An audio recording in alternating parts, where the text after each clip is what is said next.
हाय बच्चों, आप लोग कैसे हैं। मैं उम्मीद करता हूं कि आप लोग ईश्वर की कृपा से स्वस्थ होंगे और आपकी पढ़ाई लिखाई बहुत अच्छी तरह से चल रही होगी। ठीक है, तो चलिए आज हम लोग एक्सरसाइज 7.2 के बचे हुए सवाल को डिस्कस करते हैं। देखिए, पहले वाले वीडियो में यह मैं सवाल नंबर 3 जानबूझ के नहीं किया क्योंकि इतना बड़ा सवाल है, इसको लिखना बड़ा समय जाता है, इसलिए मैंने इसको पहले से ही लिख लिया है समय को बचाने के लिए, और थोड़ा सा ये भी लिख लिया है कि ताकि समय बच सके। तो देखिए, यह सवाल कठिन नहीं है, सिर्फ दुनिया भर की एक कहानी गढ़ी गई है।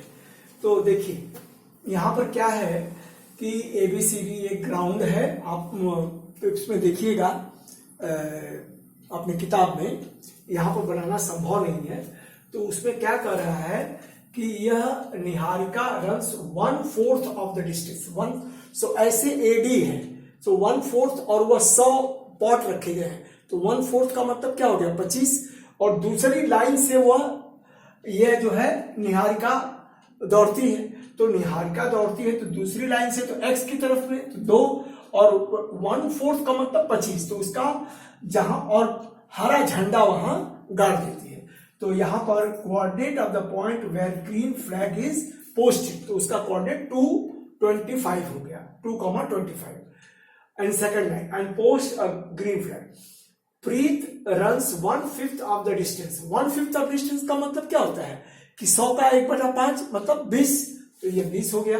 और वह किस लाइन में जाता है, 8वीं लाइन में, तो x कोऑर्डिनेट 8 हो गया और y कोऑर्डिनेट 20 हो गया।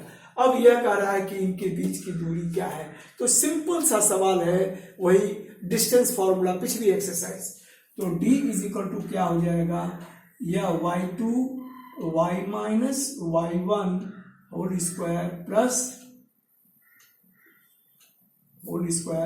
Plus x2 minus x1 whole square.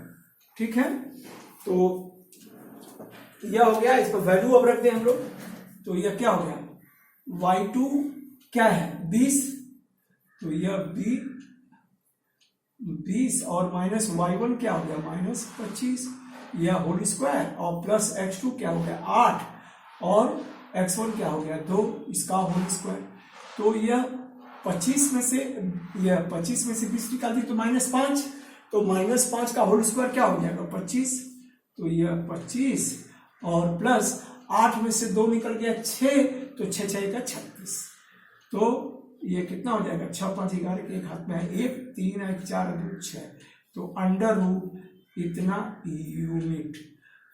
ठीक है ना, उसके बीच की दूरी, झंडों के बीच की दूरी कितनी हो गई, अंडर रूट 61 यूनिट। तो ठीक है, छोड़िए, तो एक आंसर तो आपका यह हुआ। सॉरी, अब देखिए उसके बाद क्या कर रहा है, AD red flag, what is the distance between both the flags. If the Rashmi has to post a blue flag exactly halfway between the line segment joining the two flags, where should she post? So where should she post? तो अब देखिए, अब यहां पर कई चीजें हैं। दूसरी लाइन में यह ग्रीन फ्लैग पोस्ट किया गया है, 8वीं लाइन में रेड फ्लैग, तो अब बीच में वह पोस्ट करना चाहती है रश्मि, तो therefore Rashmi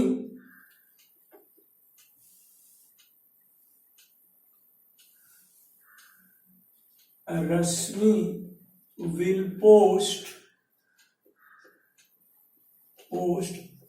the blue flag at बीच में मिड पॉइंट। ठीक है ना, तो यह क्या हो जाएगा, दूसरी लाइन और 8वीं लाइन 2 + 8/2, सो यह क्या हो गया 8 2 10, 10/2, तो यह हो गया 5th लाइन में वह पोस्ट करेगी। ठीक है, अब कहां पोस्ट करेगी, तो चलिए अब इनके बीच का डिस्टेंस या मिड पॉइंट निकाल लें। तो देयरफॉर यहां मिड पॉइंट, सो यह क्या हो जाएगा, शी विल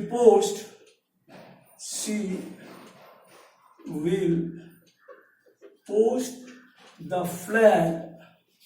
अब देखिए, अब x तो इधर है नीचे की तरफ और y ऊपर की तरफ है, तो उनके बीच में वो पोस्ट करेगी, यह ठीक है ना। तो अब ये post the flag at y is equal to y2 plus y1 upon 2। So y2 क्या है, यह 20 और y1 क्या है 25 और y2, तो यह क्या हो गया 45/2, तो यह क्या हो जाएगा 22.5 यूनिट पर, ठीक है। तो यह हो गया। अब देखिए, जैसे मैं ये क्या करना चाहता था, यहां पर ये और ये है, ये तो यह 25 है और यह 20 है, तो इसके बीच में ये कहां आएगा, यही 22.5, और यह कौन सी लाइन होगी, यह 5th लाइन होगी, ठीक है ना। यह 2nd लाइन है और यह 8th लाइन है, ठीक है। अब मैं समझता हूं कि यह आप समझ गए होंगे अच्छी तरह इसी में। तो अब हम लोग आगे बढ़े, ठीक है। चलिए, हाँ, ये देखिए सवाल नंबर 7 है, क्या find the coordinate of A point A. अब देखिए जरा इसको बना दूं,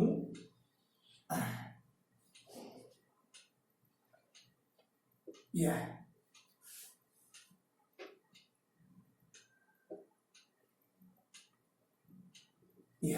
find the coordinate of A point A where A B is the diameter. तो चलिए ए बी डायमीटर हो गया और ए का कोऑर्डिनेट हमको पूछ रहा है, और यह है B of the circle whose centre is at 2, -3 and B is 1, 4। देखिए सवाल में कुछ भी नहीं है, ठीक है। तो चूंकि यह सेंटर है तो आप जानते हैं कि यह रेशियो क्या हो जाएगी 1:1, तो मतलब mid point. So let coordinate of point A, यह क्या हो, इसको कह दीजिए x1 y1, ठीक है। तो यहां x is equal to x1 x2 plus x1/2। तो x कितना है, यह 2 है, और x2 कितना है, यह 1 है, और प्लस x1 क्या है, यह x1 है, नहीं मालूम। सो यह क्या हो जाएगा 1 plus x1 is equal to 4, ठीक है। सो x1 इज इक्वल टू 4 - 1, तो यह क्या हो जाएगा 3। So x1 is equal to 3। अब चलिए y को निकाल लेते हैं। So y1 is equal to x1 y1, okay, ठीक है। y1 y2 plus y1 upon 2। सो इसको हमने मान के रखा है, तो यह y1, y2 क्या है, यह 4 है, y1 क्या है नहीं मालूम, तो यह y1 क्या है, यह y इज इक्वल टू कितना, y इज इक्वल टू -3, ठीक है बच्चों। और y1 क्या है ये नहीं मालूम, ठीक है। तो यह y2, तो यह क्या हो जाएगा 4 plus y1 is equal to -6, ठीक है। तो यह y1 इज इक्वल टू -6 - 4, सो यह हो गया -10। सो y1 इज इक्वल टू -10। तो देयर आंसर क्या हो जाएगा, यह आंसर लिख दीजिए, यह कोऑर्डिनेट ऑफ पॉइंट ए, यह क्या हो जाएगा x3 है और यह माइनस, ठीक है 3, -10। तो मैं समझता हूं कि यह आपको समझ में आ गया होगा। तो चलिए हम लोग आगे की तरफ बढ़ें, ठीक है ना। नंबर 8, यह देखिए, यह सवाल जो है इंपॉर्टेंट है, ठीक है। यहां पर A and B are 2 points, तो यह सॉल्यूशन, यह है ए और बी 2 पॉइंट्स है, इसका कोऑर्डिनेट्स -2, -2 और यह 2, -4, ठीक है, respectively. Find the coordinate of the point P, तो इस पॉइंट P का कोऑर्डिनेट निकालना है और दिया क्या है, गिवन। तो इसका मान लेते हैं कि यह XY है, ठीक है। तो ये गिवन, यह AP upon AB, AB is equal to ABO, ठीक है। इसको मैं एडवांस जरा कर दिया। So AP is equal to 3/7 AB, यह देखिए 3, यह दे दिया, मतलब क्या है कि रेशियो इनडायरेक्टली दे रहा है। सो AP यह 7 AP और यह इज इक्वल टू 3 AB, ठीक है ना। सो AP और बाई AB, ठीक है, यह is equal to AP upon AB is equal to 3/7। So यहां पर देखिए, यह अगर 3x होगा तो AB क्या हो जाएगा, 7x, ठीक है ना। तो थोड़ा सा समझिए, AB अगर 7 है, 7x, AP आपको 3x मिल गया। सो M1 is equal to 3x और यह M2 क्या हो जाएगा, इसको जरा ऊपर कर देता हूं, इसको कर देता हूं XY, ठीक है। और इसको 3A कह लीजिए, 3A, क्योंकि सब x हो जाएगा तो आपको कंफ्यूजन हो जाएगा। तो 3A और यह हो जाएगा, टोटल है यहां से यहां तक, यह क्या हो जाएगा, 7A। तो देखिए 7A और यह 3A, तो यह क्या हो जाएगा, 7A minus 3A is equal to 4A, ठीक है बच्चों। तो यह हो गया M2, ठीक है। तो इसी चीज को मैं यहां पर देखिए आपको दिखा दिया। अब इसको लिख देता हूं 4A और यह हो गया M2, यहां नहीं, सॉरी, यहां लिख देता हूं 4A और यह हो गया M2। तो देखिए अब सवाल आपका सिंप्लीफाइड हो गया, ठीक है। तो यहां पर लिख दीजिए, therefore PB is equal to यह 7A minus 3A is equal to 4A, ठीक है। ओ हाँ, सो और AP is equal to 3A, तो इसको M1 कह दीजिए और इसको M2 कह दीजिए। सो देयरफॉर अब x क्या हो गया, यह M1 x2 और plus M2 x1 upon M1 plus M2। तो देखिए x is equal to M1 क्या है, यह 3A है, और इंटू x2 क्या है, यह 2 है, और प्लस M2 क्या है, यहां 4A है, और इंटू x1 क्या है,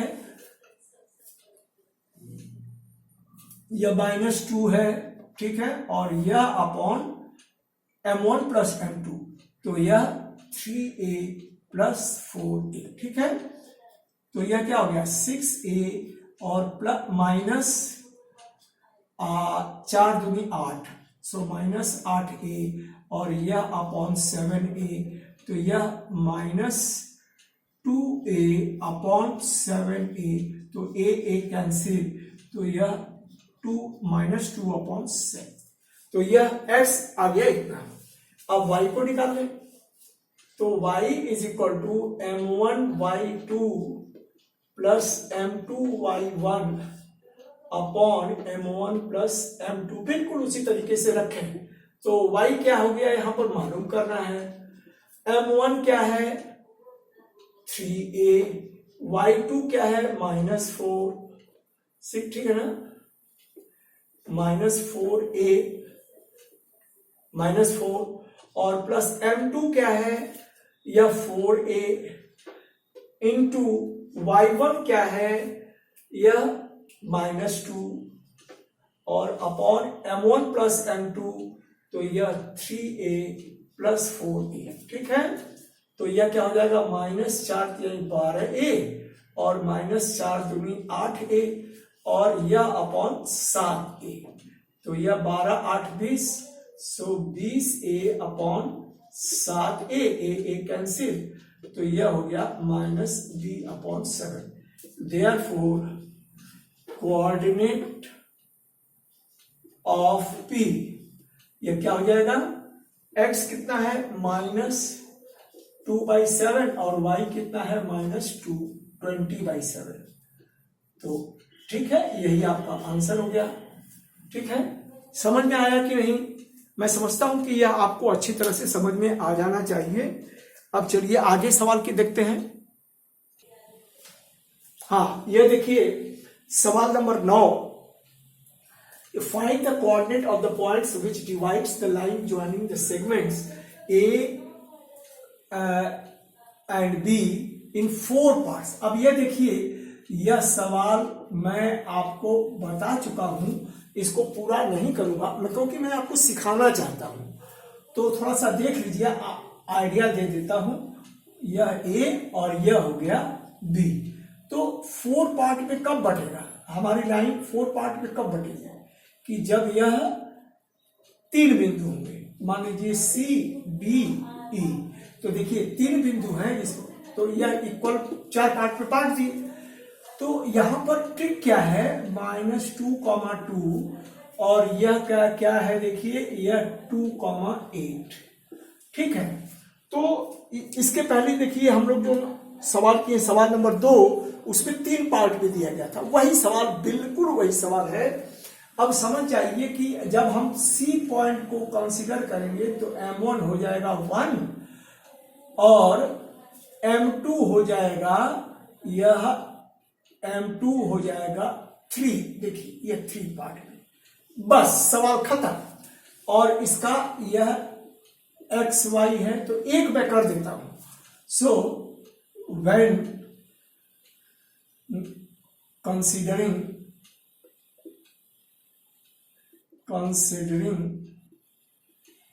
पॉइंट C, तो AC is equal to M1 और ये इज इक्वल टू 1 हो जाएगा, और CB यह इज इक्वल टू M2, यह इज इक्वल टू हो जाएगा 3। तो x is equal to M2x1 plus M1x2 plus M2x1 upon M1 plus M2। तो x क्या है ये नहीं मालूम, ये निकालना है। M1 क्या है, ये 1 हो गया। x2 क्या है, इंटू 2 हो गया। M2 क्या हो गया, 3। x1 क्या हो गया, यह -1 -2, ठीक है।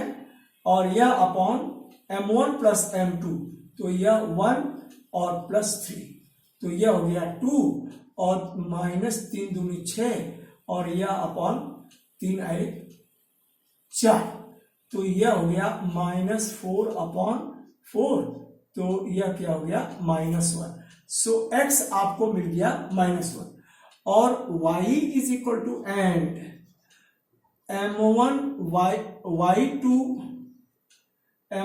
y2 plus M2 y1 upon M1 plus M2। So M1 क्या है 1 इंटू y2 क्या है 8, M2 क्या है यह 3, इंटू y1 क्या है यह 2, और यह बाई 1+3, ठीक है।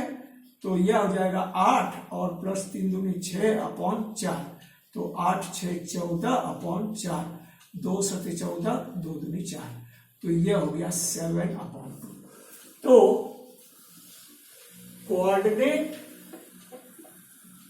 कोऑर्डिनेट ऑफ पॉइंट सी, यह क्या हो जाएगा, x आपका -1 मिला है और यह 7/2, ठीक है।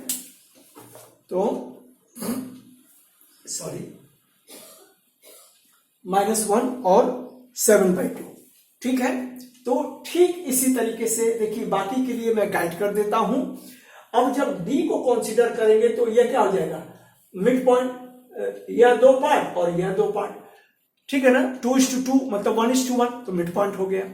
तो उस पर लिखेंगे तो इसको देखिए फट से कर लीजिए, ठीक है ना।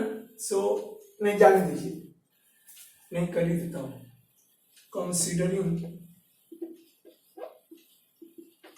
कंसीडरिंग पॉइंट डी, तो x क्या हो जाएगा, यह x2 + x1/2, तो यह क्या हो जाएगा 2 ± 2 और यह /2, तो यह क्या हो जाएगा, यह हो जाएगा 0, और y1 क्या हो जाएगा, y2 + y1/2, तो y2 क्या है 8 प्लस y1 क्या है 2 और यह 2, तो 8 2 10 और यह हो जाएगा 5। So therefore coordinate of D = 0,5, ठीक है। मैं समझता हूं कि यह समझ में आ गया होगा। अब देखिए, जब हम E पॉइंट को कंसीडर करेंगे तो यहां यह 3 हो जाएगा और ये 1 हो जाएगा, और इसे आप स्वयं कर लीजिएगा, ठीक है, ठीक है। अब हम लोग 10वां सवाल करने